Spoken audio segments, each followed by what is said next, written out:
Для детей и их родителей была подготовлена праздничная программа, познавательное озон-шоу, миллионы мыльных пузырей, сладчайшая сахарная вата и множество других игр.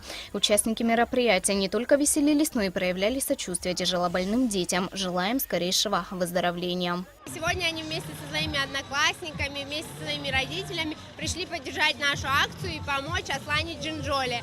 Мы надеемся, что сегодня нам удастся продать очень много магнитов, и тем самым мы ускорим ее выздоровление. Все детишки, которые сегодня пошли в школу или продолжают учебу в школе, чтобы они хорошо учились, чтобы они были примером для других своих сверстников, и чтобы все в их жизни было здорово, весело, радостно и хорошо, и чтобы они никогда не болели.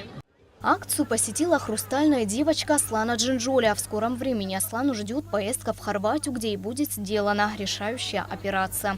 Поддержать девочку пришли учащиеся различных школ города Сухум. Ученица 4 класса 10-й средней школы Анна Гвициня пришла сюда вместе со своими одноклассниками и рассказала о принятом решении вместо букетов купить магнитики и тем самым внести свой вклад в выздоровление хрупкой 6-летней девочки. Я и мой класс хотим помочь больным детям, чтобы они выздоровели здоровыми и крепкими.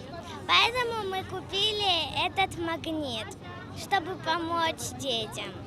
Я хочу, чтобы у Аслана было крепкое здоровье, чтобы она выздоровела.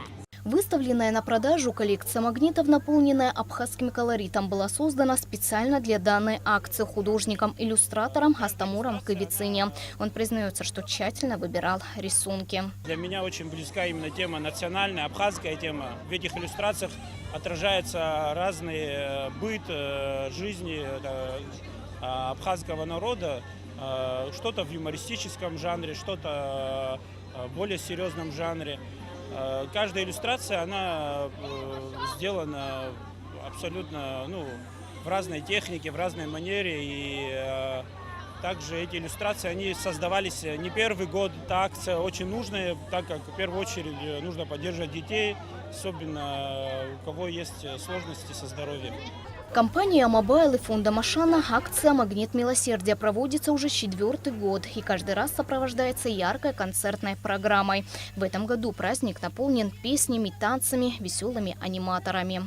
Поскольку эта акция направлена все-таки на детей и для здоровья детей, решили совместить дети детям. Ну и, по-моему, неплохо получилось. Сегодня, благодаря акции «Магнит милосердия», у Аслана появилась большая надежда на выздоровление, а участвовавшие в мероприятии дети научились милосердию и чуткости. Аманда Пония, Леона Адлиба, Абхазское телевидение.